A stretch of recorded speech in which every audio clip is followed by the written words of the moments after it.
Las opiniones emitidas en este programa son responsabilidad de sus panelistas e invitados y no reflejan la posición de esa empresa.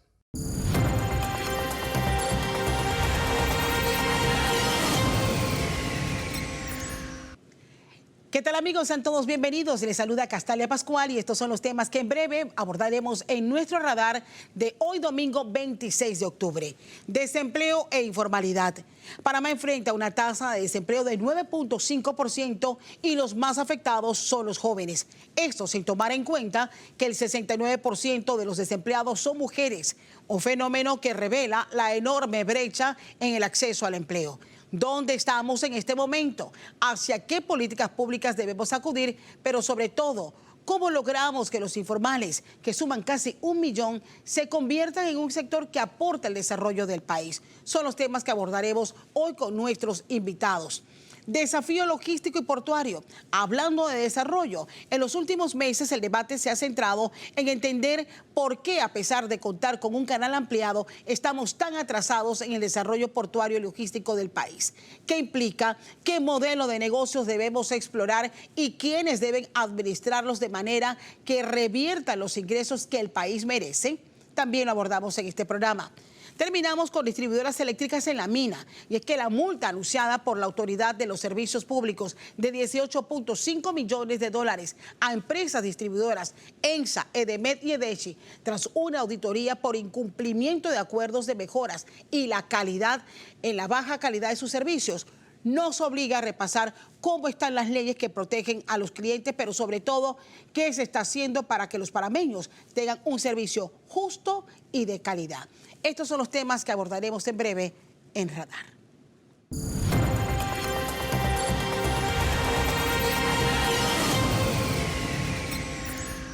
Reiteramos los buenos días y bienvenidos a este Radar de hoy domingo 26 de octubre. Hoy en nuestro primer bloque con nuestros invitados vamos a hablar de desempleo e informalidad y ya me acompañan René Quevedo, consultor laboral. René, como siempre, mil gracias por acompañarnos. Se suma Alicia Jiménez, ella es economista y miembro de Fede Cámaras. Alicia, qué gusto tenerle con nosotros y compartir también este análisis. Y se suma a esta mesa de Radar Raúl Fernández, director de AMPIME. Director, qué gusto tenerle también acá. Yo compartía hace algunos minutos en la introducción la cifra de la tasa de desempleo se fijaba en 9.5. Usted me acaba de decir antes de arrancar el programa que esto ha variado. Quiero empezar por allí para actualizarnos cómo están las cifras en este momento, René. Sí, buenos días, Castalia, Alicia, Raúl. No, efectivamente ya estamos en desempleo de 2 dígitos. Nosotros en los últimos 2 años perdimos 80% de nuestras exportaciones y 70.000 empleos, 54.000 de la minera y otros 15.000, 20.000 que terminaremos perdiendo con todo este tema en Bocas del Toro. Así que ya estamos en desempleo de 2 dígitos, estamos en la tasa, con la excepción de los años de pandemia y pospandemia, 2020 y 2021, esta es la tasa de desempleo más alta en los últimos 20 años. Antes de esto teníamos, la tasa era 9,8, en el 2005 ya la superamos. ¿Y qué fenómenos puntuales han hecho que incremente estas cifras? Bueno, como dijo, primero obviamente el cierre de la mina y la pérdida del grado de inversión y todo lo que pasó en Bocas del Toro, el cierre de Chiquita. Tenemos en los últimos 5 años nosotros perdimos 4.600 millones de inversión privada, 900 millones que le compraba la mina a otros sectores de la economía, 2.165 millones menos de financiamiento bancario al sector productivo y 1.600 millones de menos flujo de inversión extranjera. Si sumamos esto, suma 4.600 millones. Como vimos con la ampliación del canal, yo le meto 5.000 millones a esta economía y la pongo a volar. Yo le saco 4.600 millones a esta economía y la asfixio. Y eso es lo que está ocurriendo. Ahora bien, Alicia, desde la Fede Cámaras, ¿cómo ha analizado el fenómeno? La última vez que conversamos, ustedes señalaban que era necesario la inversión en la pequeña empresa. ¿Qué ha pasado después de esos llamados que ustedes hacían en su momento, justamente post pandemia, a los gobiernos? Post pandemia, 2022, 2023, todos estos eventos iban acuñando cada vez más la necesidad de muchos pequeños, pequeños empresarios, que no nos llamemos engaño, que nosotros tenemos que hablar de la microempresa, porque la microempresa representa, al igual que la pequeña, el gran porcentaje mayor en términos de generación de 5 empleos, 8 empleos, 10 empleos, y vaya sumando, y a lo largo y ancho del país. Eso es lo que prevalece en el eje del tejido empresarial nacional. Entonces, estas cifras que nos arroja nuestro amigo Quevedo, que muy bien atinadamente nos ayudan a entender la dinámica y el por qué está pasando lo que está pasando, es muy difícil para el micro y pequeño empresario que se convierte en proveedor de las grandes empresas, en generador de empleo, en innovación, insertarse ante un problema de disminución de inversión por las razones que se apuntan e igualmente en convertirse en proveedor de empleo, porque primero tengo que subsistir yo y después voy a subsistir con los demás. Y voy disminuyendo cada día más la cantidad de empresas que quieren estar formalmente en el tejido empresarial. Esto es un problema, y es un problema no necesariamente, y aquí voy a aprovechar que tenemos a nuestro amigo Fernández en mesa, en donde siempre hemos estado apuntando a que está muy bien el emprendimiento y no tenemos nada, es más, ese es el inicio de una empresa, pero el emprendimiento por sí solo no nos va a llevar a salvaguardar el micro pequeño empresario que ya tiene una curva de aprendizaje y que dentro del contexto de la pandemia tuvo que resilientemente subsistir. Después, en el 2022, nuevamente hacer un intento. Luego, en el 2023, nuevamente. ¿Qué esperamos? Sí. Al final, dicen, yo prefiero cerrar porque no puedo. Resilientemente, la palabra es muy bonita, Alicia, pero lamentablemente con esa palabra no vivo. Ok. Hay un fenómeno que es quienes no tienen un empleo formal, creo que han perdido, pero el resurgimiento o el aumento de la informalidad, ¿en cuánto se sitúa en estos momentos? Sí, bueno, a octubre del año pasado estaba en 49.3, es de empleo informal en la población ocupada no agrícola. Ese es el nivel más alto en 20 años. Estamos esperando las cifras del 2025. Yo estimo que va a subir un poquito. Okay. ¿Esto es bueno o es malo? Porque es el otro análisis que tenemos que hacer, Raúl. Muchas gracias, Castalia, por la oportunidad. Feliz domingo a todos, René, Alicia. Reconocer una limitante es la gran oportunidad para trabajar sobre ella, y eso es lo que el gobierno nacional sin duda alguna está haciendo para fomentar la formalidad en el emprendedor, en ese microempresario que es verdaderamente donde está ese crecimiento. Cuando nosotros llegamos a la institución, daba un solo recurso al emprendedor que nunca ha funcionado, un recurso financiero no reembolsable que al final mata al emprendedor porque no le permite volver a recibir otro beneficio. Y si yo te entrego un recurso y te dejo solo, el fracaso es el destino infalible. Pero ahora, con esta nueva mentalidad de poder fomentar a los microempresarios desde la formalidad para lograr el éxito, lo estamos logrando.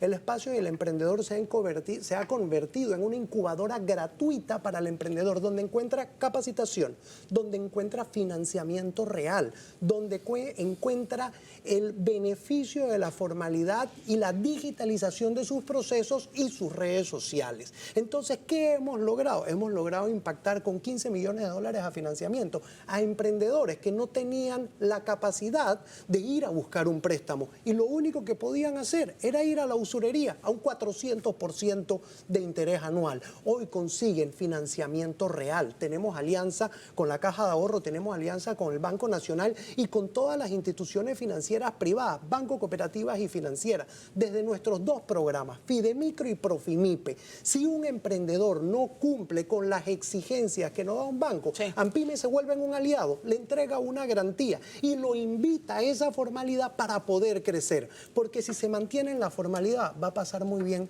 lo que la señora Alicia ha dicho acertadamente.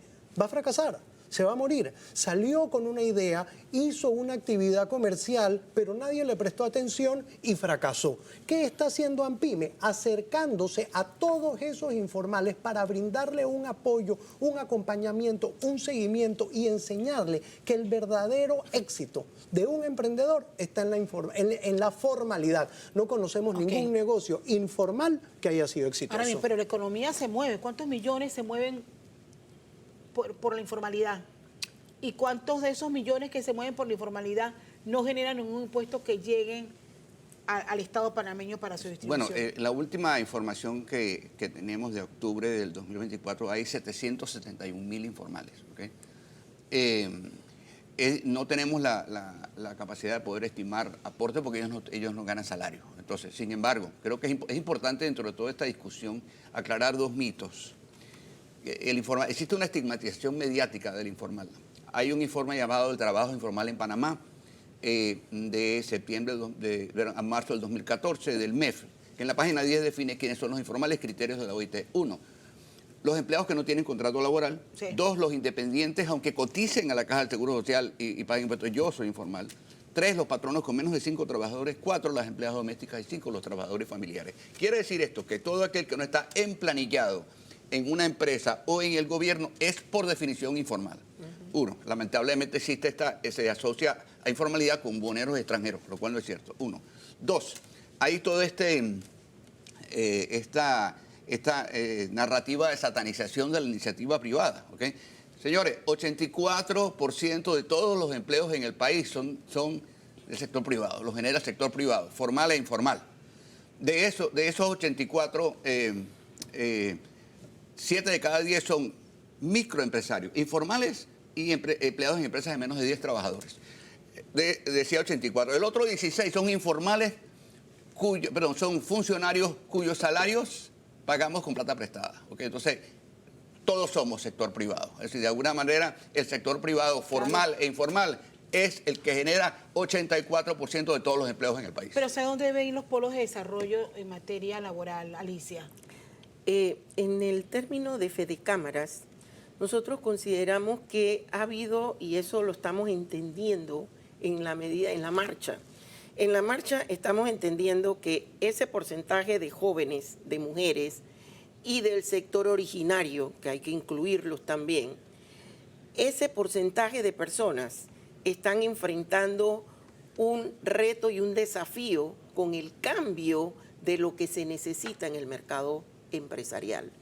Nosotros en el mercado empresarial estamos demandando ahora toda una transformación del capital humano.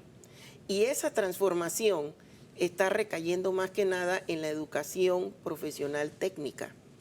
¿Por qué? Porque no tenemos el tiempo, ante todo este rezago que tenemos en la parte educativa, no tenemos el tiempo para la formación formal superior.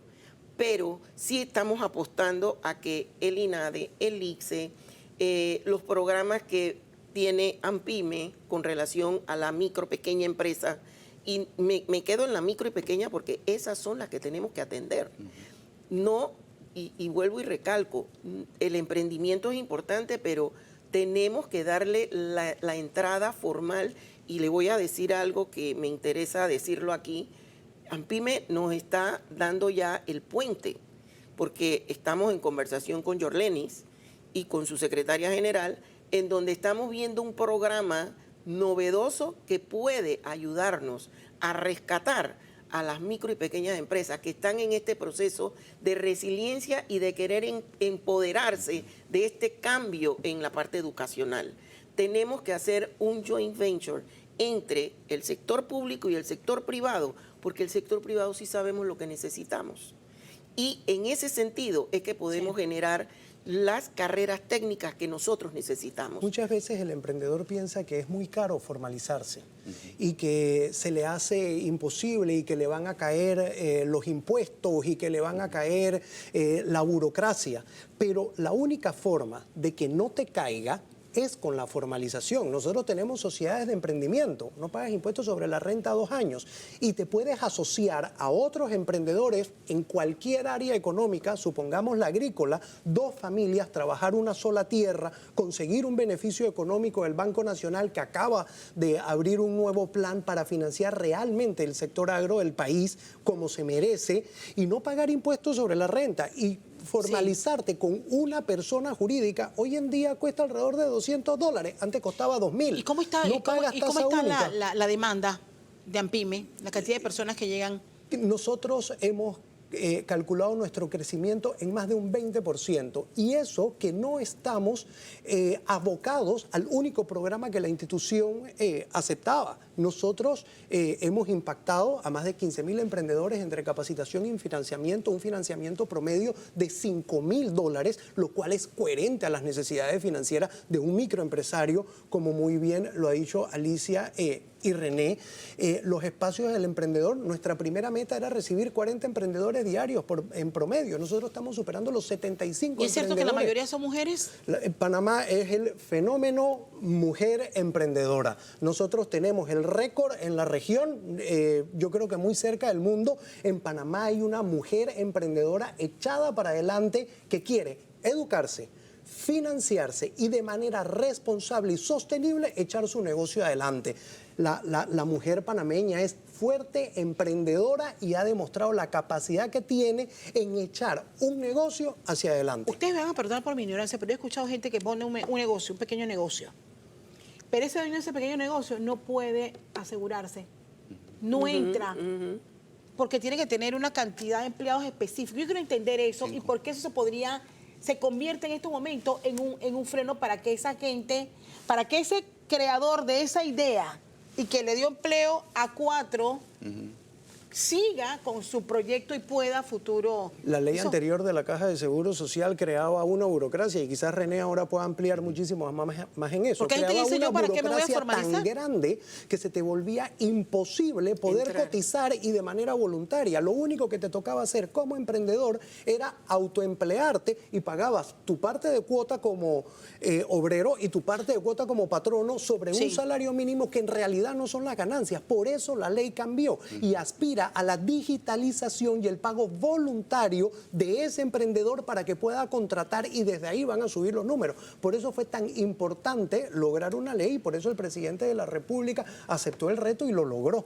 Entonces, desde ese punto de vista, vamos a crecer en el empoderamiento del emprendedor para obtener el beneficio de la Caja de Seguro Social. Pero Bueno, Alicia.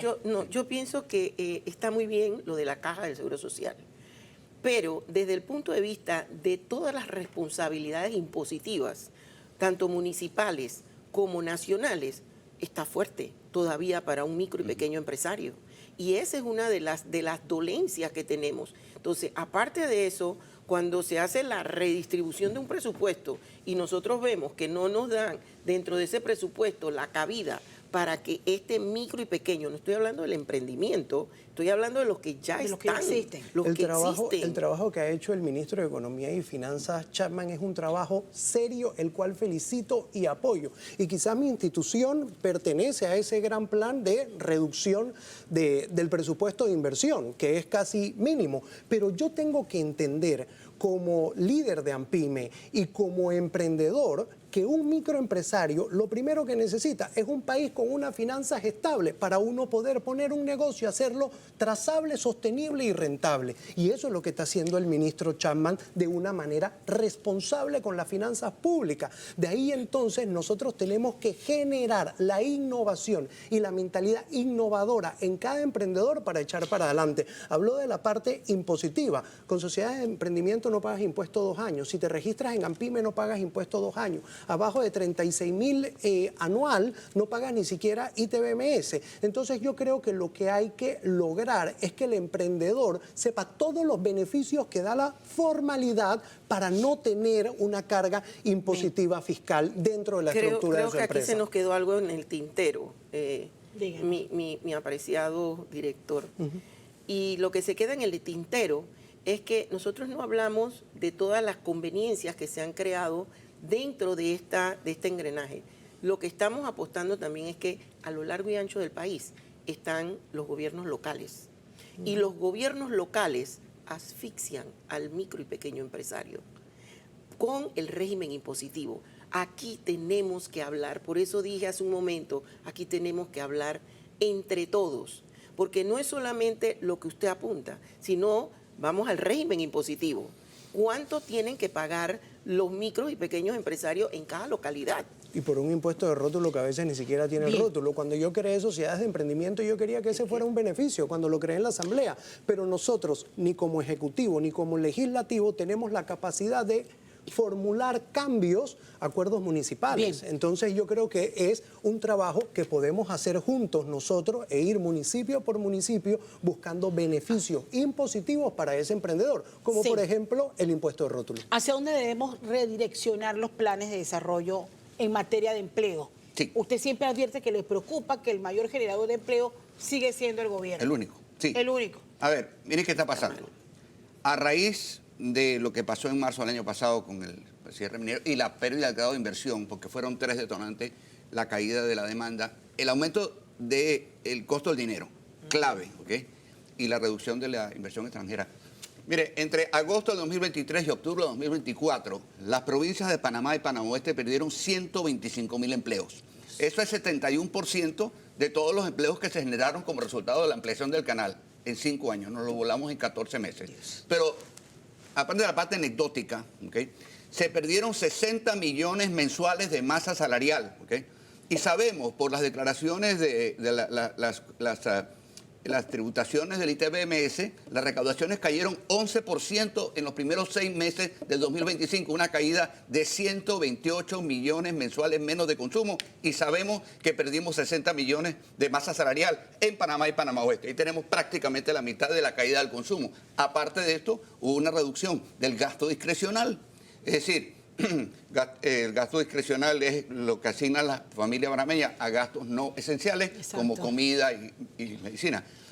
Uno, cayó el consumo, bueno, con decir que el consumo de cerveza cayó 12%, no se diga más, ¿ok? Consumo de ron cayó 47%, consumo de leche, ¿ok? Los restaurantes y bares reportaron caídas de 30 y 40% versus el año pasado. Los centros comerciales, 20%. O sea, todo lo que es comercio. ¿Por qué? Porque eso tiene que ver con el empleo inducido. El empleo inducido es lo que la gente que participa en una actividad económica, con lo que gasta, genera demanda. Y los principales beneficiarios de ese chenchen en la calle son los microempresarios. Entonces, obviamente, si no hay chenchen, no hay consumo. Si no hay consumo, no hay venta. Si no hay venta, no hay ingreso y no hay empleo. Entonces, creo que hacia allá debemos, hacia inyectar liquidez en la economía a muy corto plazo, hacia efectivamente a la columna vertebral del empleo, que son las microempresas. Y sigue siendo lo más importante que debe. Sí. Estamos esperando y pensamos en la generación de empleo con los grandes proyectos que vienen. Que viene, En el que, próximo por supuesto bloque, que- por ejemplo, vamos a hablar de logística y desarrollo de puertos. Que pero está muy bien, sí, sí. pero sigue siendo la eso es- pequeña empresa la principal inversión. A ver, ¿qué va a pasar de aquí a fin de año? Más o menos una continuación de las mejoras versus el año pasado, pero todavía sigue siendo módica. En el primer trimestre del año que viene se van a activar los proyectos de infraestructura del gobierno. 11 millones, eso jala plata. Van a haber muchas empresas beneficiadas. Eso debe mover definitivamente, eso es un proceso. Debe haber ya una decisión con respecto a la mina. Eso va a continuar la tendencia hacia la mejora. Sigue siendo gradual. Sin embargo, veo una coincidencia, una alineación de los astros para el primer trimestre del 2027. ¿Por qué? Porque uno, la mina ya debe estar operativa. Dos, comienzan las fases de construcción de 3 proyectos importantes. El tren a Chiriquí, el Río Indio y el gasoducto.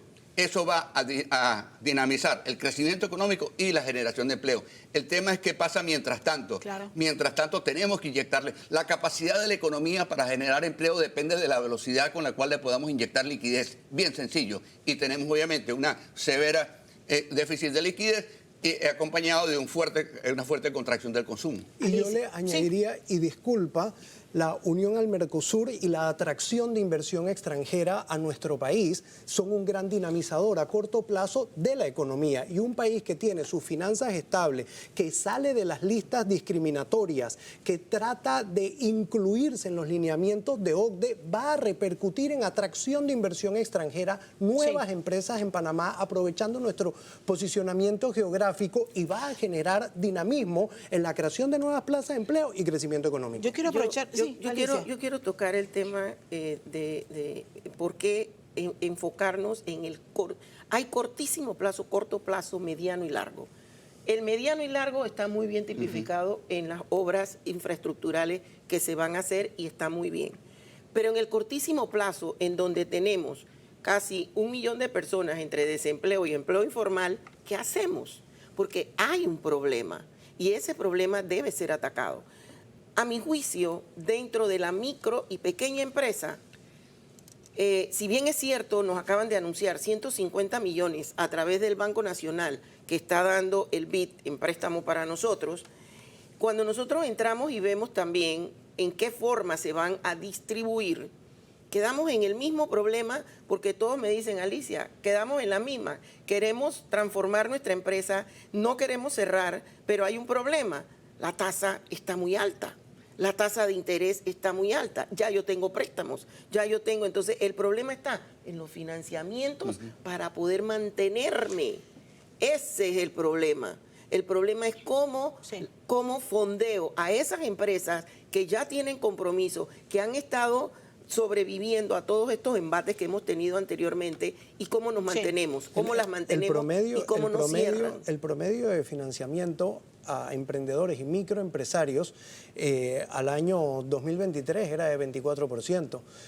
Nuestro estudio ha hecho una disminución a muy por debajo del 12%. Estamos disminuyendo y entre más los vayamos formalizando, vamos a estabilizar más esos intereses sobre financiamiento. Lo importante es conseguir financiamiento formal, porque el informal, el de la usurería, es de 400% anual. Quiero sus conclusiones sobre hacia dónde debemos ir en materia de desarrollo de empleo con estas cifras que son tan preocupantes y que todos estamos esperanzados de que los proyectos que vayan a iniciar en algún momento surtan efectos, pero no será a corto plazo. ¿Hacia dónde debemos ir a su juicio, A ver, René? a corto plazo definitivamente tenemos que apostar por el sector interno de la economía. La inversión extranjera va a venir, pero no todavía, ¿ok? Todavía no se han dado las condiciones. En este año tuvimos por primera vez una reducción de la inversión extranjera de 361 millones de dólares en el primer semestre.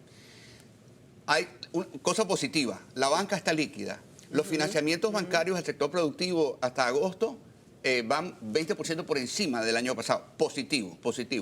Entonces, obviamente tenemos que apostar. ¿Qué necesitamos eliminar o flexibilizar para aumentar la confianza en los sectores que generan el 80% de los empleos? Agricultura, comercio, construcción, turismo, industria, logística, actividades de servicio y otros servicios.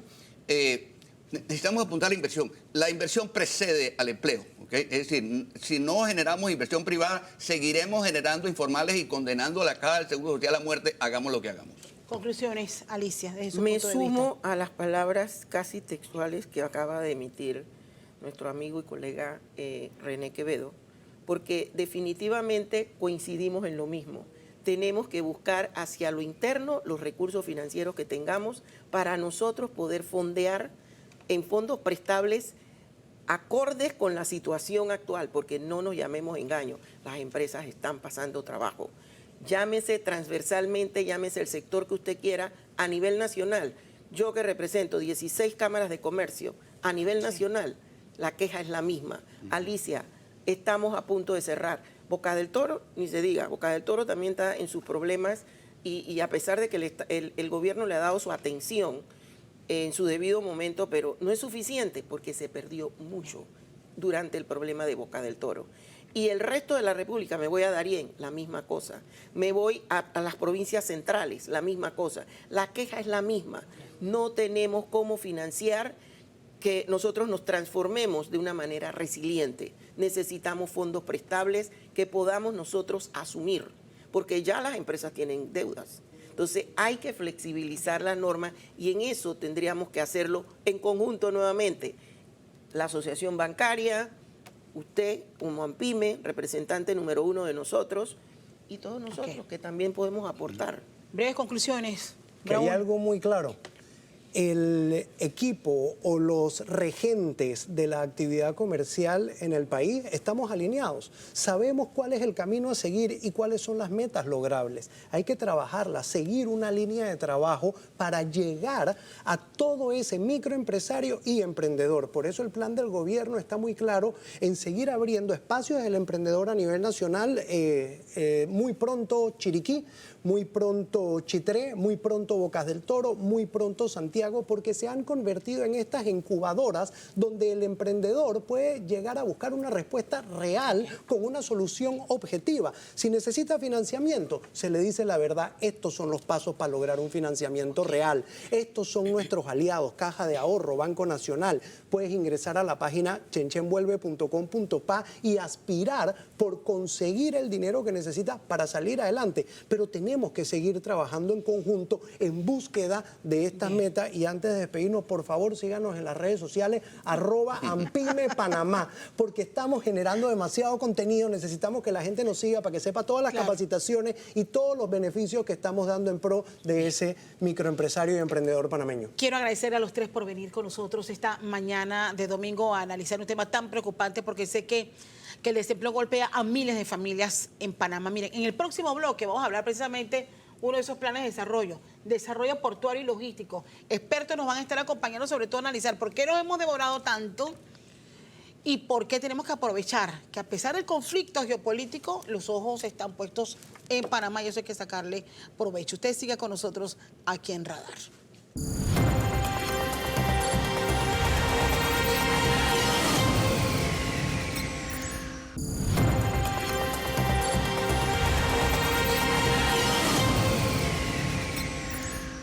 Estamos de regreso y gracias por seguir con nosotros en Radar. En este segundo bloque, bueno, ya me acompañan nuestros invitados.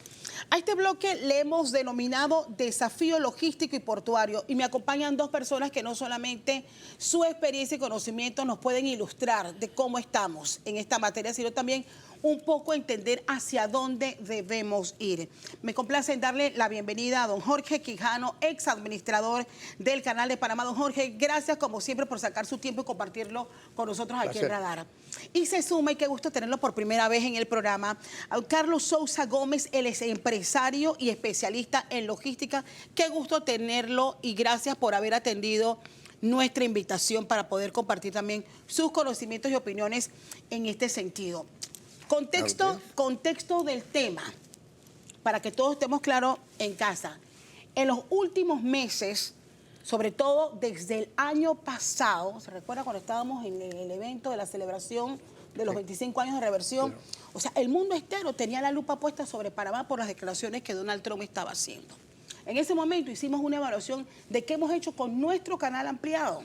Y se abrió todo este debate y bueno, es que hay muchas cosas por hacer en materia logística. Sobre el tema de los puertos y las investigaciones que se adelantan, pues todo se ha dicho. Pero al final Panamá tiene que decidir prontamente qué va a hacer con el desarrollo portuario, pero cómo apuesta para que se integre un desarrollo logístico que traiga mejor provecho a la posición que hoy tenemos. Yo quiero arrancar este conversatorio para poder entender con ustedes es por qué, si es así, por qué hemos tardado tanto, a pesar de tener este canal ampliado, ¿por qué hemos tardado tanto en construir nuevas facilidades portuarias que presten un servicio a esta ruta interoceánica? Voy a empezar con usted, señor Quijano.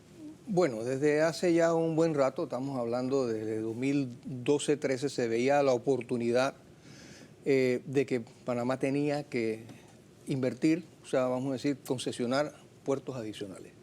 Y de ahí nace pues todo el tema de Corozal Oeste. Sin embargo, también vimos la oportunidad, y eso sí lo logramos hacer, de dar una concesión, parte de concesión donde está en Rodman PSA, y el canal logró, a través de una concesión con PSA, de aumentar la capacidad portuaria. En ese momento, en el 2015, se hizo ese contrato de más o menos 400.000 TEUs que podían manejar, y este año ya manejaron 1.300, 1.400 TEUs, 1.300.000 a 1.400.000 TEUs. O sea que el salto ha sido interesante y ha sido importante, aportando un poquito más de capacidad. Sin embargo, la capacidad mayor que se estaba buscando venía por Corozal. Todo es ampliamente conocido de que al lanzar Corozal empezaron pues los ataques a ese proyecto, de gente que no le interesaba que se hiciera una competencia en esa área. Así es que no es que no es que no sabíamos que se iba a necesitar, es más, las proyecciones cuando yo todavía estaba en el canal de cuándo se iba a necesitar un puerto, era como 3 o 4 años después, o sea, vamos a hablar 2018, o sea que para ese periodo se iba a necesitar un puerto adicional, y además de eso, que la capacidad se iba a exceder por allá por el 2025-26, que es lo que estamos sufriendo en este momento. Así es que definitivamente que estamos tarde, Sí. por razones que ya expliqué. Sin embargo, vuelve a abrirse la oportunidad, y es en este momento donde tenemos que abordar el tema ya para asegurarnos de que en este momento donde hay importantes operadores portuarios amarrados a líneas navieras de la mejor clase, podamos nosotros ubicar en Panamá un par de puertos o hasta 3 puertos, porque recientemente, ayer, el presidente pues habló de la liberación, vamos a decir, de Isla Margarita, de donde se estaba esa concesión, y eso es muy positivo, porque hay la oportunidad de tener hasta 3 Sí. operadores portuarios de ranking aquí en Panamá. ¿Cuál es su opinión, don Carlos? ¿Y qué tan atrasados estamos a su juicio? Bueno, estamos muy atrasados y creo que con el disculpe de todos vamos a seguir atrasados. ¿Por qué? Porque todavía no se entiende el sector marítimo logístico. El ingeniero Quijano nos dice desde el 2010-2012, mi opinión es que desde que se anunció la ampliación del canal, o sea que estamos hablando de 2006, ya las navieras, que son las que operan en el mundo, ya sabían que tenían que apostar por el canal, no ahora, el 2006 o antes del 2006. Y tuvimos una oportunidad muy valiosa donde ya nosotros tuviéramos 20 millones de teos con el puerto de Farfán, que fue cercenado también por ataques de un competidor. ¿Okay?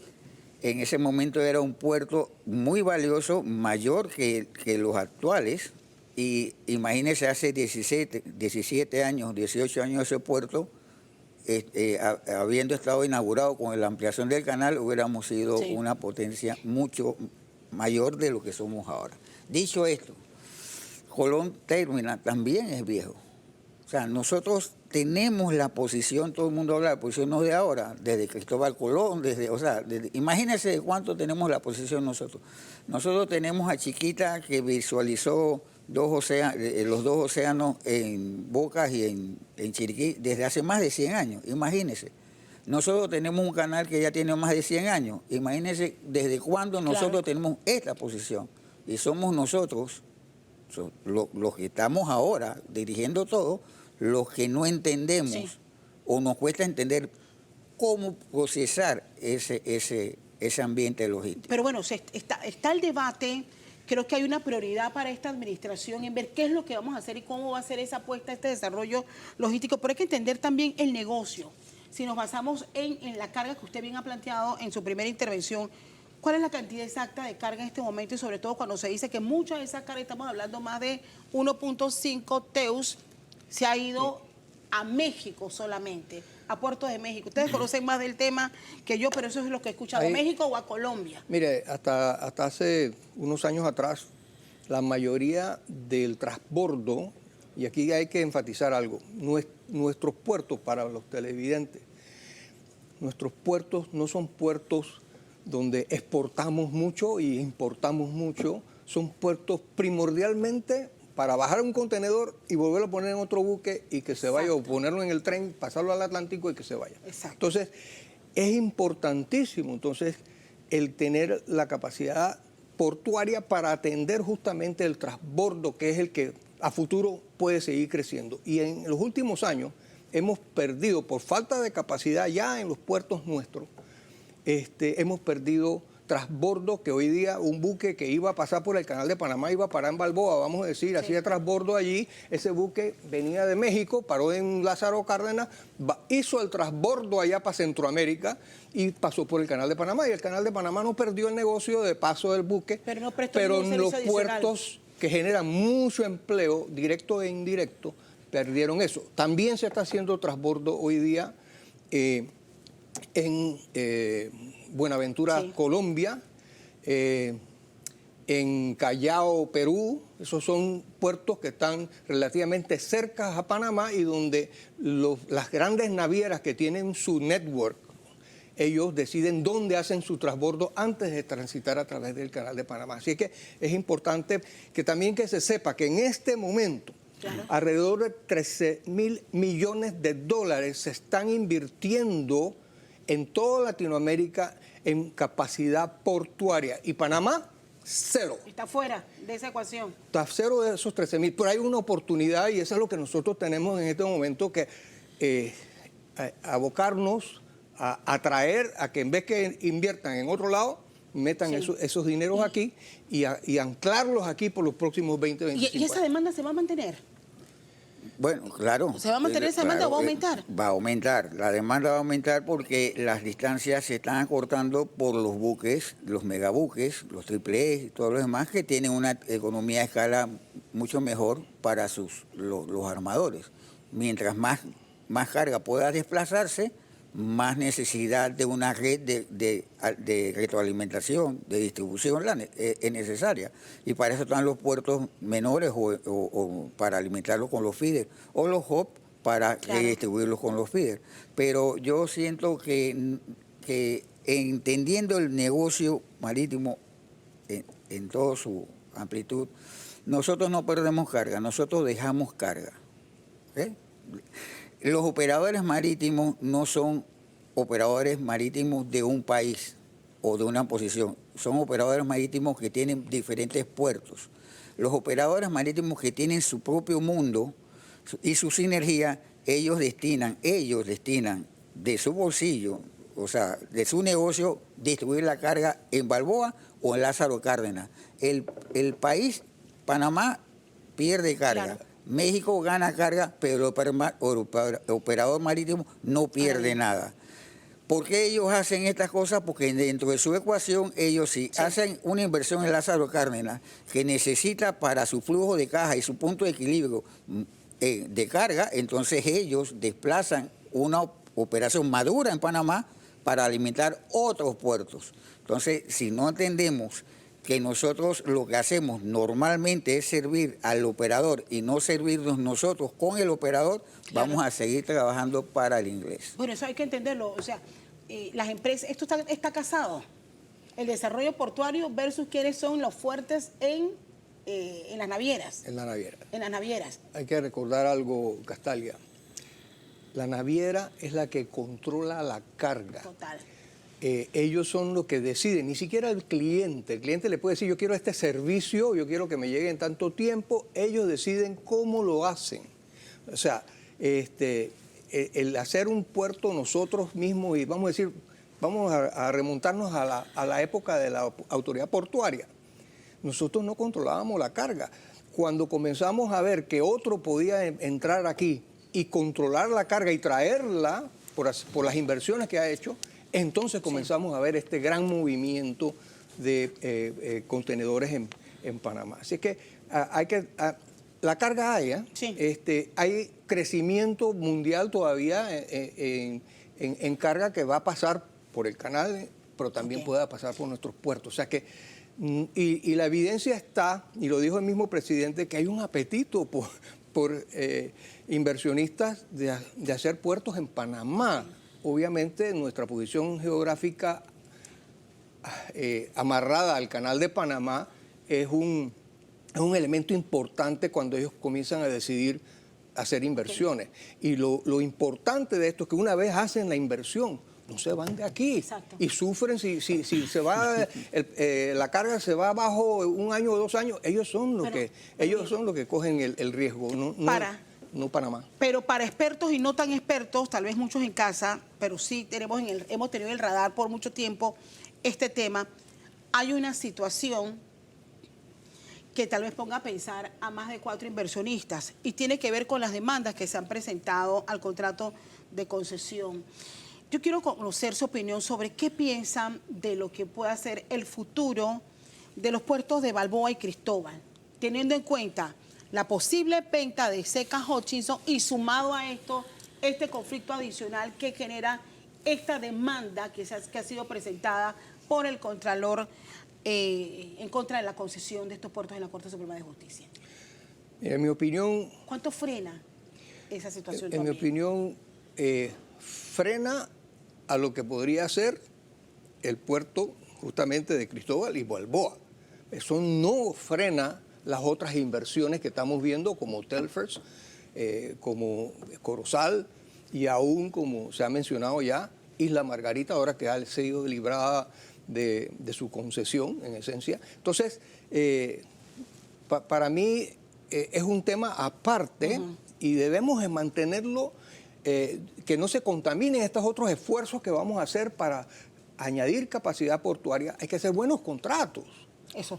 Y los gobiernos tienen que ser transparentes, tienen que ejecutar el contrato, forzarlos a ellos a que cumplan con el contrato. Eso no es lo que sucedió aquí con ese contrato. Entonces, parte de lo que estamos viviendo hoy es un problema que viene de arrastre desde que se firmó ese contrato. Entonces, y las modificaciones que tuvo posteriormente, la equiparación y todo lo demás, ¿no? El 2005, el cambio del contrato para eliminar lo otro. Entonces, todo eso tiene un impacto. Entonces, yo creo que ahora mismo estamos en un punto de una gran oportunidad para hacer estas grandes inversiones, no del país, sino atrayendo a las navieras, a los operadores portuarios número 1 del mundo. ¿Coincide usted con esa posición? Y también, ¿qué lecciones hemos aprendido por lo que él dice? Sí, esto está en conflicto, pero tenemos otras oportunidades, pero debimos haber aprendido de las cosas que hemos hecho mal. Se supone que a estas alturas debemos haber aprendido. Bueno, yo no tengo mucho que decir en cuanto a esa situación porque es un poquito confusa, o bastante confusa. Y ha llamado mucho la atención mundial es por el interés del mayor fondo de inversión en Panamá. Pero está bastante confusa contractualmente esa situación que no debería ser. No debería haber esas nubes en una plataforma y un país como Panamá. No debería. Inclusive las nubes que tiene nuestro amigo el presidente de Estados Unidos con Panamá, esas nubes no deberían existir. Bien. Porque nosotros somos un país siempre muy amigable, muy abierto, muy internacional, muy globalizado. Hemos servido al mundo. Bien. Pero hay situaciones que quizás nosotros atinadamente no la hemos manejado a tiempo y pues sucede. Una de las cosas que ustedes también van a tratar es la situación de Colón, por término. También tiene un contexto jurídico. Ahora lo vemos. ¿A qué modelo debemos apuntar? Usted es de la opinión, señor Quijano, que independientemente de lo que se defina con los puertos de Balboa y Cristóbal, hay otras oportunidades de ampliar. Pero ¿bajo qué modelo debemos hacerlo? En mi opinión, tú quieres atraer los mejores que conocen el tema, que saben cómo administrar un puerto, que tienen la carga porque están amarrados a una naviera importante. Estamos hablando, por ejemplo, estamos hablando hoy día de MSC, que está aquí ya. Maersk está aquí hasta cierto punto. No tiene puerto, pero la mayoría de la carga que maneja Balboa maneja carga de ellos. He oído que CMA CGM francesa está también interesada en el Atlántico. O sea, los top 3 las navieras, las top 3 están interesados. ¿Qué diría yo en cuanto al modelo? El modelo tiene que ser de diseño porque la naviera, el operador portuario tiene que optimizar ese puerto para asegurarse de que va a tener el retorno de la inversión y pueda pagarle a Panamá y también tener por lo menos un 15% de ganancia. O sea, lo que sí es que hay que tener un contrato muy justo para la nación, o sea, equilibrado, bien equilibrado, pero con buenos beneficios para Panamá. ¿Y cuál es la metodología? El modo de contratación debe ser, tú lo diseñas, tú lo construyes, tú lo operas y al final del contrato me lo transfieres de vuelta. Nos da la oportunidad que entonces Panamá pueda empezar a entender cómo se manejan los puertos y cómo tienes que mantener las relaciones con la naviera para asegurar carga, y a lo mejor dentro de 15, 20 años nosotros estaríamos ya en posición de aventurarnos a ser ya un maestro en el tema portuario. O sea, Jorge, estamos en sintonía y te felicito, y la audiencia, por favor, que tome nota de lo que acaban de escuchar. Esto es igual, es un símil del Canal de Panamá. El Canal de Panamá fue construido, diseñado por los norteamericanos y operado por los norteamericanos. En ese transcurso vino el personal de Panamá, se adecuó, hubo transferencia de tecnología y nosotros operamos ya el Canal de Panamá.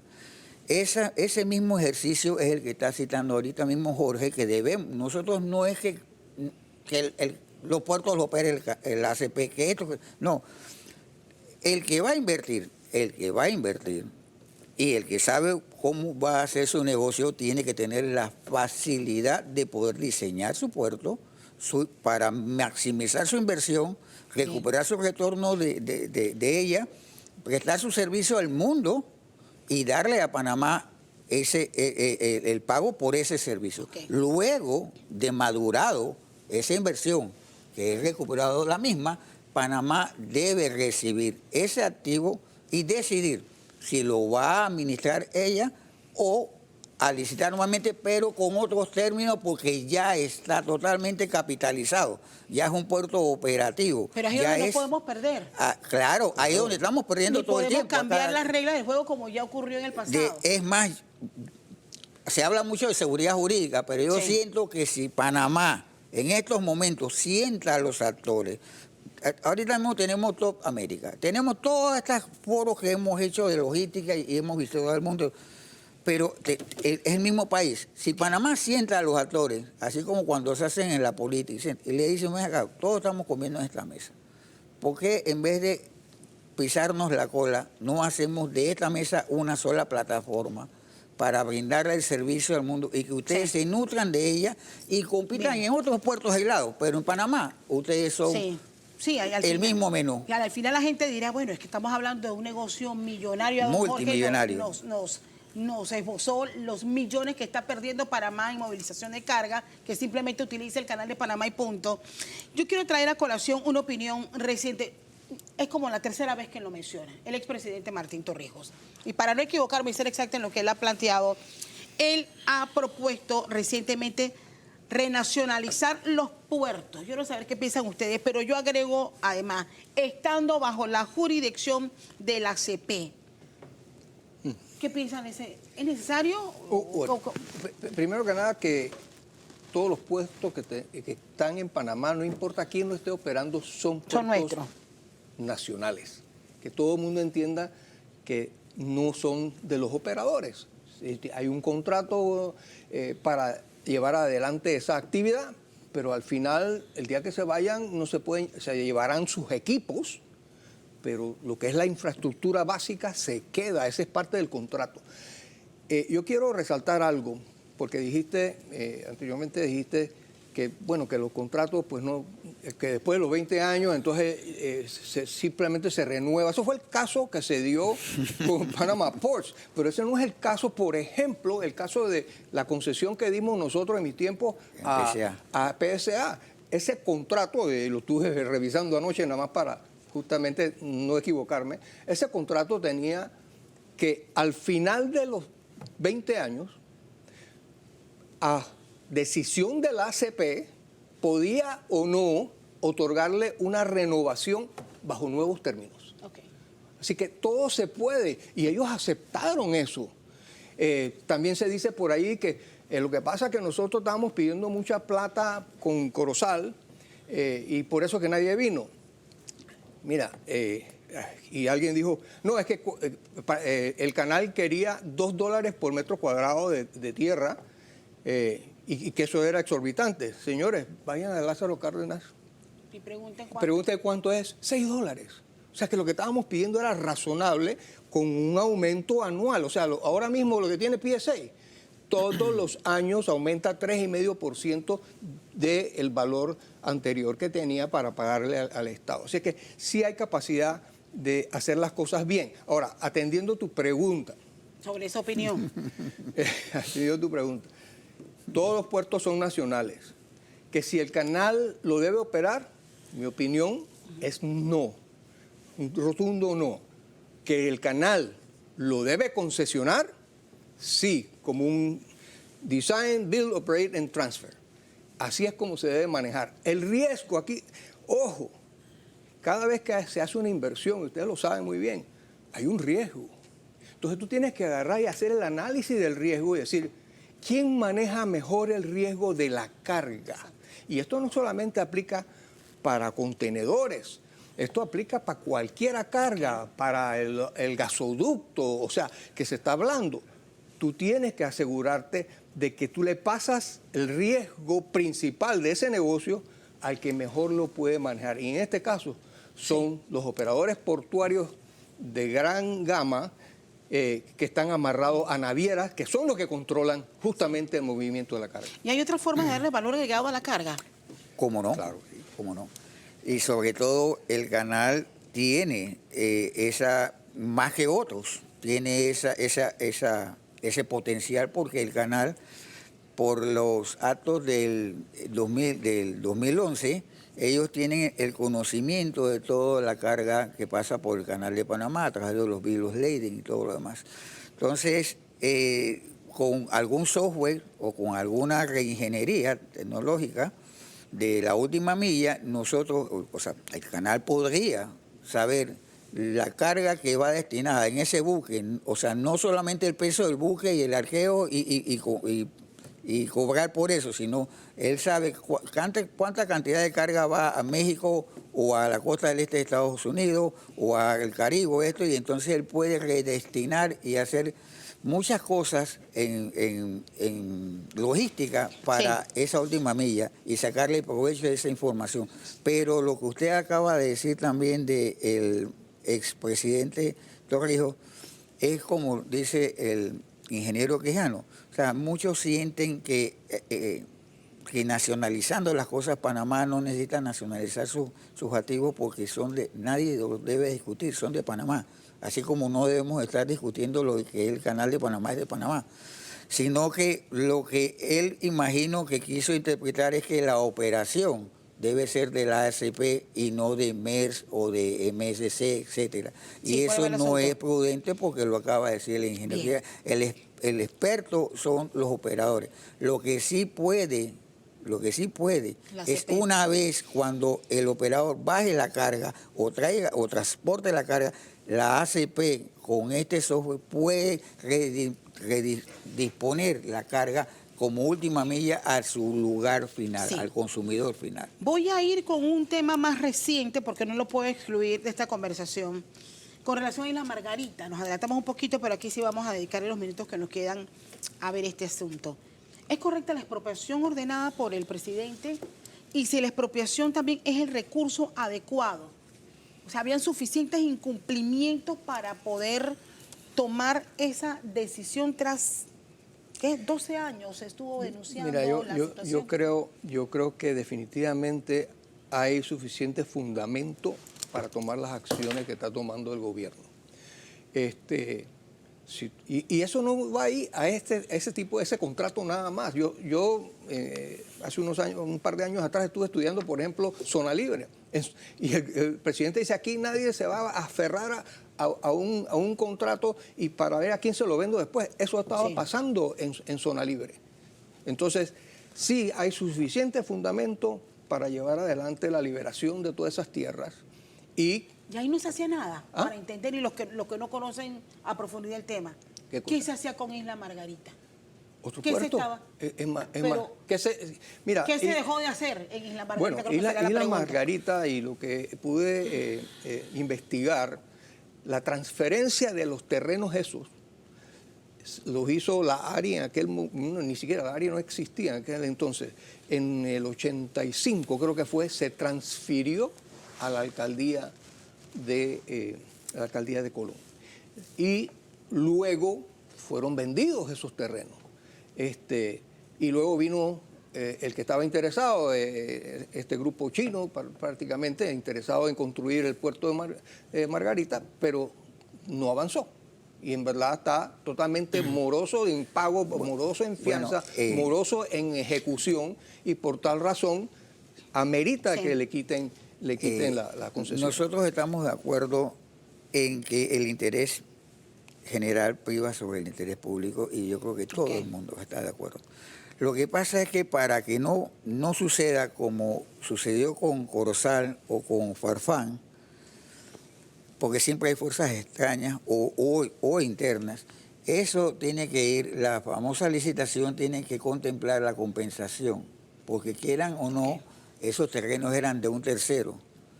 Sí. Y si bien es cierto, cuesten $1 o cuesten $100, hay que compensarlo. Hay que pagar una Entonces, indemnización. si no se contempla, porque no va a ser Panamá quien lo pague, porque Panamá debe hacer un contrato de tal forma que contemple. Pero debemos esa pagarlo si se comprueba que ellos incumplieron. Es que Castalia, si hablamos de que hay algo irregular, entonces se hace la investigación no solamente es de los empresarios, sino de las autoridades, porque el empresario no se inventa las cosas solo. Pero nadie toca, yo no he escuchado nada de autoridades, solamente estoy escuchando de apropiación de privados. Ahora bien, don Jorge, ¿y esta situación podría demorar una nueva licitación entonces? Bueno, yo oí al presidente hablar de que podría estar 2026. licitando próximamente, en el 2026. Yo no, o sea, siempre está la posibilidad de que si no se maneja bien legalmente, pueden haber todos estos temas donde te ponen la cuña y te paran el proceso. A mí me pasó en Corozal 28 veces. Entonces, y todas después de muchos años fallaron a favor del canal. Pero se retardó todo, ¿no? Se hizo un daño. Yo sí creo que aquí hay que pensado, rápidamente hablar si hay que compensar o no, resolver ese problema mientras paralelamente vas creando el pliego de precalificación, porque esto debe seguir un proceso como es, porque tú no quieres que entre todo el mundo aquí a competir. Queremos que entren los que tienen la capacidad de mover carga, los que tienen billete, porque aquí no queremos nadie que venga aquí después y diga, no te puedo pagar, como ya ha pasado. ¿No? Entonces, necesitamos asegurarnos que tenemos una precalificación muy fuerte. Bien. Y luego sacar el pliego a lo mejor a mediados del próximo año, abril, mayo más o menos. Creo que existen suficientes ejemplos. El pliego que sacó el canal en su momento para Corozal es un pliego muy robusto que se puede utilizar y actualizar. Claro, ya han pasado muchos años, pero se puede actualizar para justamente tener un mejor pliego y contemplar todas estas cosas que la gente se dice, no me están dando suficiente. Bueno, todo meterlo allí y una renovación que no sea automática. Una cosa que quería decirte antes de que terminemos es que tenemos también que exigir en esos pliegos la automatización del yard, por ejemplo. ¿Por qué? Porque nosotros tenemos un problema serio de contaminación de contenedores. Un patio de contenedores totalmente automatizado. Yo lo vi, por ejemplo, en Norfolk. No es 100% automatizado, pero no había gente. Bueno. Al no tener gente en el patio, evitas accidentes y evitas también la contaminación de contenedores con drogas. Quiero sus breves conclusiones de la visión que debemos tener como país para nuestro desarrollo portuario y logístico. Empiezo con usted, don Carlos. Castalia, cuando se habla de puerto, no es algo aislado, no es mar y mar. El puerto tiene que tener un complemento que es tierra y aire. Nosotros ya debemos tener en nuestra idiosincrasia lo que es el multimodal. Y para el multimodal el puerto necesita no solamente espacio en el patio, sino acceso a llegada y a la salida. Están hablando de Cristóbal, de Colón, por Términa. La avenida Randall y todo va a converger en una avenida que está totalmente dañada. Uno tiene que adecuar todos los sistemas, a crear un corredor de verdad dedicado para que esos puertos puedan circular en un famoso canal seco que lo tenemos desde hace mucho tiempo, de Colón hacia Balboa y viceversa, y de Colón, Balboa hacia afuera, a Centroamérica y viceversa. Si nosotros no tenemos corredores dedicados, Sí. con carreteras con las especificaciones adecuadas, porque ya hasta los contenedores ya no son de 40 pies, ya son de 53 pies y todo lo demás, estamos solamente creando embudos o enclaves. Aparte tenemos el aeropuerto, ahí tenemos un aeropuerto subutilizado, tenemos el aeropuerto de Howard, que aterrizaba el Challenger o lo que sea, que iba al espacio, y no tenemos $1 de inversión en ese aeropuerto para hangares o traer carga. El aeropuerto de Tocumen, la tercera pista de carga, ¿hace cuánto tiempo estamos hablando de esa tercera pista y no llega a la tercera pista de carga? Entonces, toda la sinergia es la que haría una plataforma ideal para que cualquier operador, armador o naviera se pelee por venir acá. Breves conclusiones, don Quijano. Bueno, yo creo que lo hemos dicho todo. Estamos en un momento crucial de que nosotros podamos acaparar inversiones importantes en puertos. Las ventanas se abren y las ventanas se cierran. Son momentos, en el tema marítimo, son momentos donde hay mucha fluctuación, mucha variación, y tenemos que estar claros de que en este momento, si nosotros no hacemos algo en el próximo año, esas inversiones se van a ir para otro lado. Así que este es el momento de capitalizar en inversiones importantísimas que van a traer mucho empleo en Panamá. Ese es lo otro. O sea, el presidente habla de crear el Chenchen. Bueno, hay mucho de ese Chenchen que puede darse justamente por la inversión portuaria de primer mundo. Y ojo, que una vez hagan esas inversiones, esa gente se queda aquí y atrae mucho más, y va a haber otras expansiones adicionales de esos puertos, porque en verdad nuestra posición geográfica es inigualable en todo nuestro continente. Y hay que estar claro de que los que pueden ajustarse a los vaivenes económicos y geopolíticos, como tarifas y demás, aranceles, son justamente las navieras con sus operadores portuarios. Me quedo con esas reflexiones y les agradezco a ambos haberme acompañado en este bloque de radar. Hay que estar pendientes de los planes de desarrollo que tenga el actual gobierno y los próximos, porque esto demora más que un periodo de gobierno. Gracias por acompañarnos. Vamos a la pausa. Al regresar vamos a hablar de la multa que se les ha impuesto a las empresas distribuidoras, pero más allá de la sanción es qué se está haciendo a través de la SEP para garantizar un mejor servicio eléctrico para el país. Vamos a la pausa, usted siga con nosotros aquí en Radar.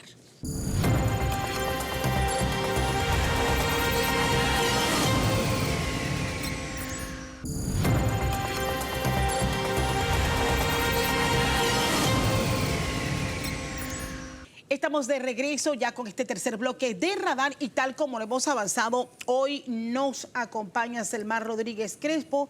Ella es administradora de la SEP.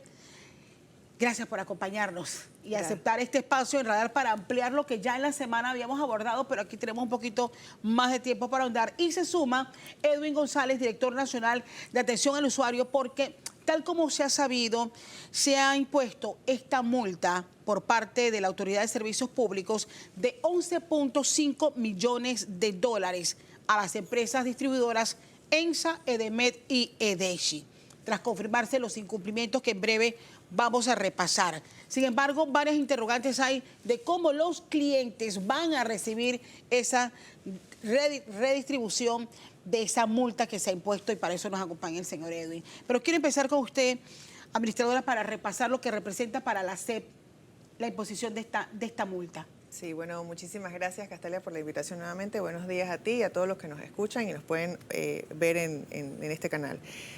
Nada más déjame corregirte, la imposición de multa fue de $18.5 millones. Esto significa para la SEP un paso sumamente importante. Es una señal de que no solamente estamos fiscalizando y regulando, sino también sancionando a aquellas empresas que no cumplen con su deber, que en este caso es de prestar un servicio de calidad en materia de electricidad. Así que pues estamos orgullosos de lo que estamos haciendo y yo creo que la señal es clara, Castalia. ¿Qué ha permitido determinar con tiempo esos incumplimientos? Mira, quiero hacer un poquito de historia. Nosotros el regulador había impuesto una multa de $21 millones, que fue la que en su momento demoró en ejecutarse porque se fue a la corte, luego regresó al regulador, el regulador no la ejecutó, llegamos en julio del 24 y la ejecutamos. Fueron 21 millones que ya lo auditamos y confirmamos que fue acreditado a cada uno de los clientes de EDEMET, ENSA y EDECHI. Continuamos con esta labor porque pensamos que si eso se hizo en su momento que debió haberse hecho, tenemos que continuar y tenemos que seguir dando esa señal de que al regulador hay que respetarlo y que el regulador tiene que cumplir con su deber de sancionar cuando una empresa no presta el servicio como debe ser. Entonces es por eso que ahora hemos impuesto esta nueva multa y estamos con el compromiso de verificar que en efecto las empresas la acrediten. Ahora bien, ¿y qué explicaciones dieron ellos cuando se determina en esas inspecciones? Uno, que son reiteradas las fallas. Dos, que no cumplieron la oportunidad de reivindicar y corregir lo que anteriormente se les había advertido. O sea, ¿qué señalan las empresas sancionadas? Mira, en este caso en particular, la empresa ENSA, que la multa fue de $780,000, ya la acreditó en las facturaciones de abril y mayo. Por parte de EDEMET y de EDECHI, ellos ejercieron su derecho de recurrir ante la ASEP, pues todas las demandas o acciones legales que podía hacer ante la ASEP, y ahora presentaron la demanda ante la Sala Tercera de lo Contencioso Administrativo de la Corte Suprema de Justicia, para que entonces la Corte determine si en efecto la ASEP actuó en debida forma. Sin embargo, la Corte no suspendió el acto administrativo, o sea, no suspendió la orden que le está dando la ASEP a estas dos empresas, por lo que nosotros procedimos a enviarles una nota y decirle, bueno, dada que la Corte no suspende el acto, necesitamos que ya se acrediten estas compensaciones a todos sus clientes. Ya le mandamos la nota, estamos pendientes en la coordinación para poder anunciar a los usuarios de cuándo estas multas se van a ver acreditadas, a partir de qué facturaciones y por cuánto tiempo. Así que yo creo no suspende ese proceso. En este caso en particular, la Corte no lo suspendió. Al no suspenderlo, yo tengo que seguir ejecutándolo y que ellos cumplan con lo ordenado por el regulador. ¿Cómo se retribuye esa multa a los usuarios y cómo es ese proceso, señor Edwin? Buenos días a todos. Bienvenido. Feliz domingo. Bueno, fundamentalmente en el momento que se anuncie esa acreditación, le va a aparecer a los clientes dentro de su factura. Inclusive le va a aparecer el número de la resolución, que en su momento se dará a conocer y los clientes sabrán de dónde sale la cifra y a qué corresponde. Porque a veces los clientes, cuando ven algún tipo de manifestación en sus facturas, se confunden. Pero sí es importante que van a anotar dentro del detalle el número de resolución que aplica y el monto que le corresponde a cada uno de los usuarios. ¿Eso se aplica como un crédito? Es correcto, como un crédito, así es. No es que te baja tu factura, sino que tienes un crédito a tu favor. Sí, es correcto. Al ser un crédito, el pago futuro inmediato va a disminuir. Porque usted tiene un consumo de $50 al mes y tiene un crédito X, le va a disminuir, por default le va a disminuir el saldo inmediatamente. ¿Y eso de cuánto estamos hablando aproximadamente por cliente? No le puedo decir por cliente, estamos hablando de $17 millones más o menos, porque ya los otros fueron acreditados. Y en su momento se calculará porque depende de la cantidad de clientes que haya sido afectada en su momento dado. Y no solamente eso, Castel, disculpa que me meta en la respuesta de Edwin, pero también depende del consumo del cliente. No, tu crédito no va a ser el mismo que el mío porque tu forma de consumo es distinto al de mi casa. Y lo otro importante, Castalia, es indicar que estas sanciones son para aquellos clientes que se vieron afectados en los años 2019, 20, 21 y 22, no a clientes actuales. Entonces, eso es importante. Estamos hablando de 855,000 clientes aproximadamente entre las tres empresas que van a ver ese crédito en sus facturas. En el caso de ENSA ya acreditaron, pero son esa cantidad más o menos de clientes que van a poder tener ese crédito. Usted ha expresado esta semana, cuando en la conferencia de prensa se daba a conocer la imposición de esta multa, que los panameños, y abro comillas, merecen un servicio eléctrico justo y de calidad, porque la energía no es un privilegio. Pero ¿qué están procurando ustedes para poder alcanzar esas metas y cómo se le exige a las empresas el cumplimiento de esos estándares que nosotros estamos necesitando? Mira, Castalia, Con el gobierno del presidente José Raúl Mulino hemos venido, en el caso de la SEP, con una meta o con el objetivo de transformar a la SEP. Nosotros tenemos que tener un regulador que se respete, un regulador que haga que las empresas cumplan con nuestras leyes y que cumplan con las obligaciones que están establecidas en sus contratos de concesión. Dicho esto, de manera paralela, así como estamos sancionando porque no estás cumpliendo con tu deber, estamos fiscalizando, en el caso específico del sector eléctrico, toda la red, el alumbrado público, el tema de la forma de facturar, porque por ejemplo en la Dirección de Atención al Usuario a veces ya también reclamos no de alto consumo o de que se me dañaron mis artefactos eléctricos, sino también que tienen ese sentimiento de que no están leyendo bien la factura. En fin, hay un sinnúmero de reclamos que se presentan y lo que queremos es que el usuario se sienta tranquilo y confiado de que nosotros vamos a seguir fiscalizando para que no solamente le llegue bien una factura, sino el servicio. El presidente es usuario, yo soy usuaria y yo me tengo que comprometer porque yo también quiero un servicio de calidad. Y desde la parte que a ustedes les corresponde, señor Edwin, ¿cuáles son los reclamos recurrentes y de qué sectores con mayor frecuencia les llegan los reclamos? Los reclamos recurrentes, el 93% es del sector eléctrico. Y nosotros tenemos un altísimo porcentaje concentrado en la provincia de Panamá, Panamá Oeste.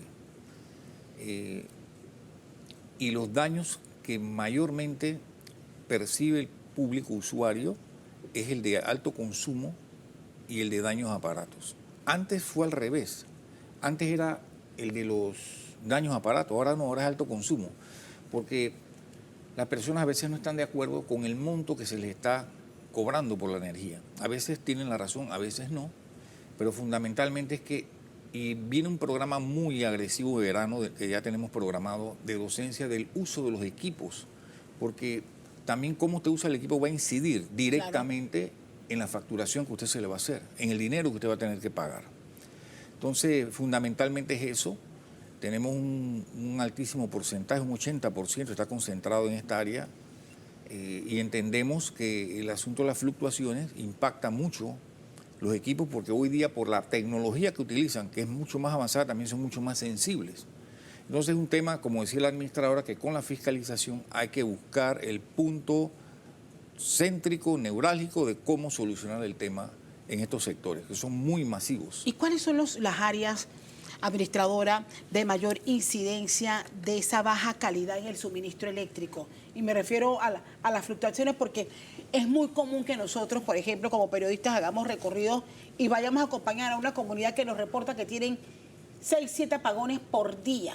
Yo lo comentaba fuera de entrevista recientemente que tuve una experiencia donde se nos fue la luz en un área rural desde las 12 del mediodía hasta prácticamente las 12:30 de la noche. De áreas donde lo más que puede hacer es el que lidera la comunidad hacer un llamado, pero, o sea, ¿cómo hacemos para que eso disminuya? Y esa sensación de que lo que me llega a tiempo es el recibo de energía eléctrica, pero no la calidad del servicio que mejore. Mira, las mayores incidencias de la falta de suministro se da mucho en Panamá Oeste. Es como el foco de donde más tenemos estas incidencias. Y sobre todo el lado de las playas, cuando tenemos estos fines de semana largos, también se da este tipo de incidencias. Pero como te decía hace un momento, el problema que nosotros hemos detectado de que llegamos es un tema de mantenimiento. Okay. Eso te lo garantizo, es un tema de mantenimiento. Tú me dirás, ¿y de inversión? Sí, también hay un tema de inversión, pero el grueso es el mantenimiento. Y por eso hemos venido, inclusive en inspecciones en conjunto con el distribuidor, no solamente para verificar, no, mira, Castalia, lo que pasa es que nosotros vimos en esta línea, en este transformador que está sucio o tiene ramas encima. No, vamos con el distribuidor para que en sitio, en ese momento, pueda realizar el mantenimiento y poder entonces tener una línea que no esté susceptible a que tenga ese tipo de fluctuaciones o fallas. Pero ¿por qué en el tan recurrente? suministro. Eso y lo voy a comentar así muy coloquialmente, porque la gente dice, aunque no lo crea, una ardilla nos dejó sin luz. Eso es Y correcto. O una rama Sí. que no podaron nos dejó sin luz. Sí, es así. Eso es. Eso es cierto. Eso no es leyenda urbana. No, es muy cierto. De hecho, nuestro país es un país de mucha vegetación y por eso el distribuidor tiene que tomar las acciones preventivas, para que esas características de nuestro país no sean las mayores razones de este tipo de incidencias. Por ejemplo, en el caso de las ardillas, arbolitos, aves o las ramas, entonces estamos ahora exigiendo y lo están poniendo en instalar líneas forradas, porque son ambientales. Pero eso es responsabilidad de la empresa, sí, de la empresa distribuidora. Por supuesto. De darle el mantenimiento. Por supuesto. Y ustedes pueden fiscalizar si realmente la cantidad de cuadrillas que ellos contratan, porque sé que es un servicio externo que ellos contratan. Lo que pasa es tienen que la capacidad para darle mantenimiento a toda nuestra red. Lo que pasa, Castalia, es que no es un tema de yo verificar si la cantidad de cuadrilla o de subcontratistas que ellos tienen van a hacer ese trabajo. No, es que yo te estoy diciendo a ti que tú tienes que darle mantenimiento a esta línea por tanto tiempo. No sé cuánto personal tú vas a usar, no sé cuántas cuadrillas, no sé cuántas subcontratistas, pero tú tienes que cumplir. ¿Me explico? Aquí el punto es que tú tienes que cumplir con tus obligaciones. Ahora bien, ¿qué pasa con la ley? Yo le preguntaba Sí. que teníamos que ahondar sobre la necesidad de una ley para hacer una reforma integral de esto que estamos hablando. El gobierno pasado elaboró algunos que manejan el tema mejor que yo consideran que no era tan mala, pero ¿y qué ha quedado? Y si usted considera que en efecto nosotros tenemos que avanzar en esta reforma y qué cosas puntuales tendríamos que cambiar. Mira, es una pregunta bastante interesante, Castalia, porque yo creo que podemos crear un poquito de docencia, y es que nuestra ley es una ley pues del 97. Imagínese. Yo siempre he dicho que esa ley nos ha ayudado durante todos estos años, para poder fiscalizar y regular el servicio. No es una ley mala. Sin embargo, a través del tiempo, obviamente se han dado múltiples modificaciones en este negocio, y por ende la ley debe ser modificada. Así que ante eso que tú me mencionas, hay que hacerlo. Y nosotros ya tenemos un proyecto donde abarcamos en este momento lo más crucial, que es la parte de distribución. Nuestra modificación incluye el tema de generación, pero el peso, porque es lo que más nos preocupa, claro, es la parte de distribución. Así que ya la tenemos, vamos a presentarla próximamente ante la Asamblea de Diputados para que sea discutida y esperemos pues que la puedan aprobar, para poder tener más herramientas para el tema de fiscalización. ¿Y qué cosas distribución. puntuales puede usted resaltar? Mira, nosotros tenemos en una parte de la ley algo bien interesante, y es poder llevarle esa luz a esas áreas que hoy día no cuentan con el suministro. En la actualidad, la Oficina de Electrificación Rural tiene esa función, pero los vamos a apoyar. Donde le voy a decir yo a las distribuidoras, o sea, el AOR seguirá haciéndolo, pero nosotros con las distribuidoras le vamos a obligar a que lleguen a esas áreas que están fuera del área de concesión, para que también le lleven luz a esas comunidades que por sus características lo tiene que hacer la AOR. Entonces, entre eso, el tema de la licitación, tenemos el tema de por parte de TESA, hoy día él es el gestor de las licitaciones. Queremos tratar de que sea el distribuidor el que haga sus propias licitaciones, para que se pueda cumplir lo que dice la ley, que tú tienes que estar 100% contratado para evitar que vayas a comprar energía más cara y la vendas entonces más cara. La mayor cantidad de reclamos sigue siendo Panamá Oeste. Panamá y Panamá Oeste. Panamá, ciudad de Panamá, provincia de Panamá, principal. Y seguidamente y cerca, Panamá Oeste. Que la densidad es alta en Panamá Oeste. Cuando usted empezó las inspecciones con su equipo, licenciada Selmar, justamente hacía la advertencia de que iban a hacer el esfuerzo por fiscalizar que se hicieran las inversiones correspondientes. Y yo me quedé en ese seguimiento de sus anuncios en en la inversión que se tenía que hacer en el centro de distribución en Panamá Oeste. ¿Eso en qué terminó, tomando en cuenta no solamente el crecimiento de Arraiján y La Chorrera, sino de las zonas de playa? Sí, ¿Hicieron los correctivos? Están en eso, sí, por supuesto. Están poniendo líneas redundantes. ¿Qué quiero decir con esto? De que cuando una falla tengo otra, que es como un backup. Están haciendo esto, están, como te mencioné hace un momento, están forrando las líneas para evitar que las ramas o los animales produzcan un tema de cortocircuitos y se vaya entonces la luz. Y también se están instalando nuevas subestaciones para efectos de poder entonces abastecer ese sector, sobre todo el de Panamá Oeste y las áreas de playas, de un mejor servicio. ¿Cómo logramos no solamente que mejoren? Viene un proceso de licitación. ¿Cómo logramos traer mayor competencia? Y no sé, al final ustedes conocen mejor que yo cuál es la fórmula perfecta. Permitirle a las empresas actuales que mejoren y que nuevamente oferten, a ver si son contratadas por el Estado, o cómo abrimos el compás para que vengan otras empresas interesadas y que nos garanticen un mejor servicio. Interesante. Hoy día nosotros estamos en el proceso de licitar el consultor que nos va a acompañar durante estos años, hasta finales del 27, inicios del 28, que hacemos entonces la licitación de la nueva concesión para lo que es la distribución y comercialización.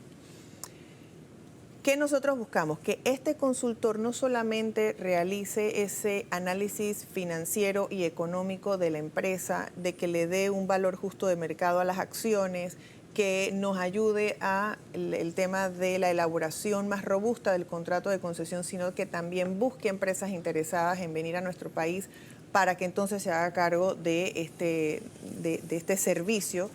Sin embargo, las empresas que están actualmente pueden presentar sus ofertas y si obviamente ganan, se pueden volver a quedar por estos 15 años adicionales que sería la nueva concesión. Pero nosotros estamos estableciendo mecanismos que para que cuando se dé esa licitación de la nueva concesión, quienes vayan a ofertar, sobre todo los que actualmente están, su oferta sea consona al valor de la acción y que no haya un precio demasiado alto y que ellos tengan entonces el tema de volver a quedarse. O sea, eso se va a basar en la inversión que ellos han hecho, estando aquí en Panamá. No, lo que pasa es que, a ver, cuando yo hago la licitación, yo le pongo un precio a la acción, ¿verdad? $100. Y cuando tú ofertas, si tú vas a hacer nuevo, tú ofertas, no sé, 110. Pero si tú estás actualmente y quieres ofertar 200, ¿quién se va a ganar? El que está. Así está hoy. Pero con las modificaciones y nuevas cosas que queremos hacer para que no suceda eso, si tú estás hoy día y ofertas un monto mayor al valor que está fijado, entonces va a haber un porcentaje que lo vas a tener que dejar en el Tesoro Nacional y eso entonces va a hacer que tu oferta sea más consona a la realidad. ¿Cómo nos impacta a los clientes temas como, y estamos aprovechando el tema para poder hacer docencia, como dijo al inicio de la conversación, cómo impacta proyectos como la interconexión con Colombia y la cuarta línea?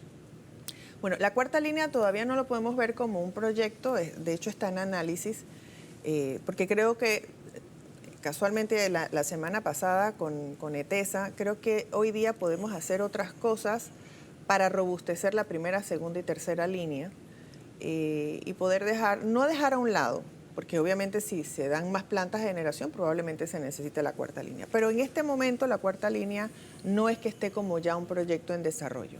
Con relación a la interconexión Colombia-Panamá, la verdad es que es un proyecto ícono, insignia del señor presidente José Raúl Mulino y en el que nosotros tenemos obviamente la responsabilidad como instituciones, porque son varias las que están a cargo del proyecto, de llevar a cabo el proyecto y ejecutarlo.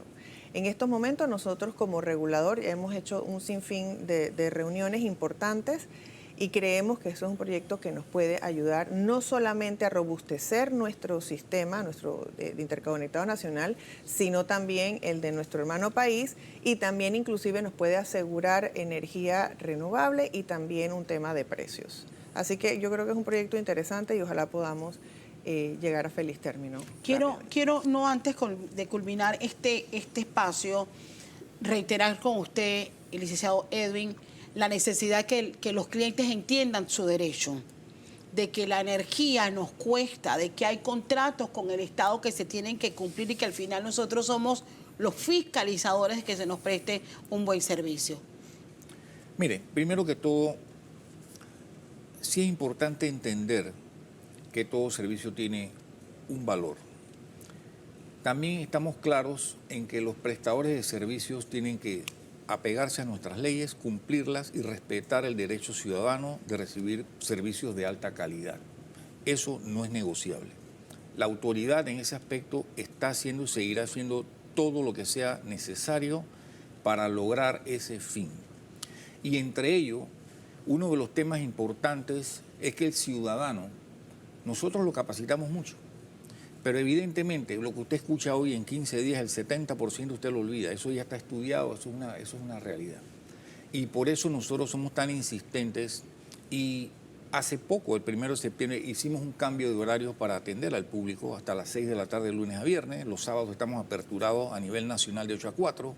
Los domingos tenemos las unidades móviles, las oficinas móviles en diferentes puntos del país, porque fundamentalmente lo que buscamos es ese acercamiento con el usuario, haga sus consultas, sus preguntas y podamos responderle con base en la ley, en la regulación. La ley está, los servicios están, los derechos están y la SEP también está.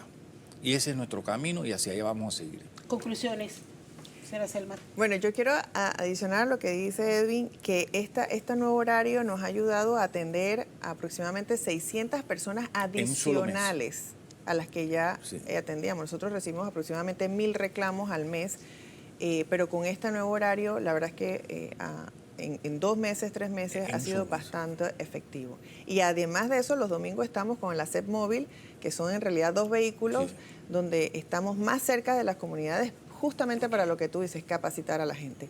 Pero yo creo que mi mensaje en final es que la SEP tiene, como lo dije en la conferencia, tiene un antes y un después. La SEP es una institución que está comprometida a fiscalizar, a regular y a sancionar cuando se merece sancionar, porque el panameño, en efecto, todos merecemos un servicio de calidad.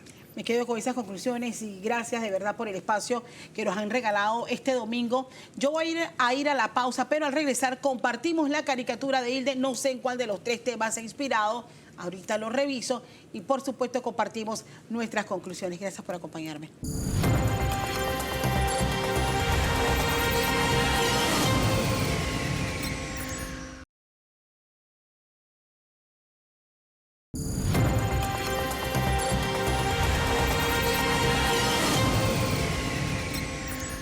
Estamos de regreso y gracias por seguir con nosotros ya en este bloque donde compartimos ya la inspiración de Hilde en esta caricatura y se ha inspirado en el primer bloque donde hablamos de desempleo e informalidad.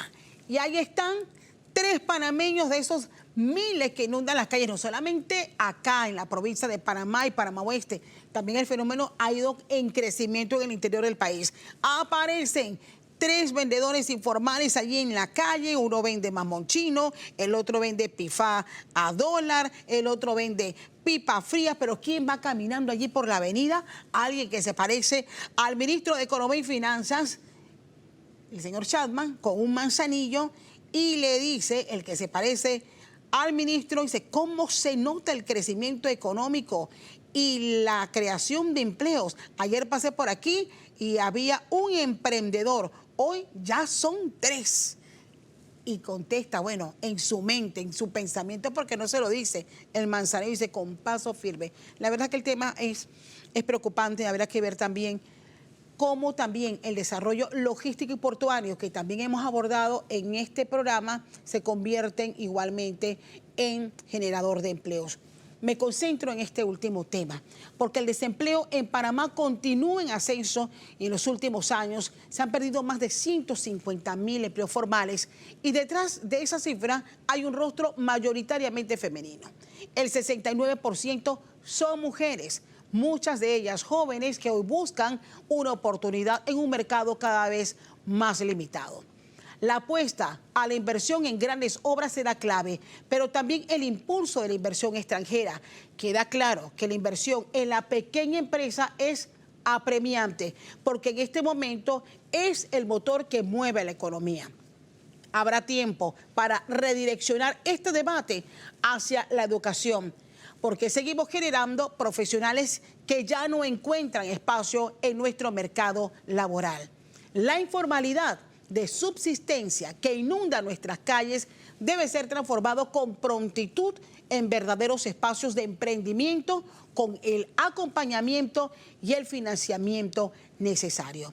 Hasta aquí nuestras conclusiones y nuestro programa. Como siempre, gracias por acompañarme y nos vemos el próximo domingo aquí en Radar.